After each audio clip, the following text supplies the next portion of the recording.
Бүгін Алматыда Әділет демократиялық партиясының екінші пленумы туған партияның мүшелері мен елдің әр аймағынан өкілдер қатысты. Жиын елде болып жатқан жағдайға жан-жақты баға беруге және қоғамды одан әрі жетілдіру жолдарын қарастыруға арналды.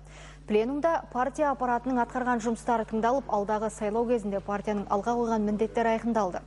Әділет партиясы әлеуметтік бағдарлы саяси құрылым. Партия Нұр Отан бастап отырған партиялық кеңесте, сондай-ақ коалиция мүшесі ретінде ел мүддесі үшін көп жұмыс жасауда.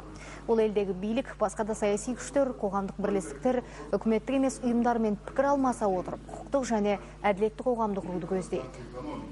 Біздің партияның бүгінгі таңда айтатын сөзі де, қосатын үлесі де мемлекетімізге, үкіметке бар. Оған көзіміз жетіп отыр.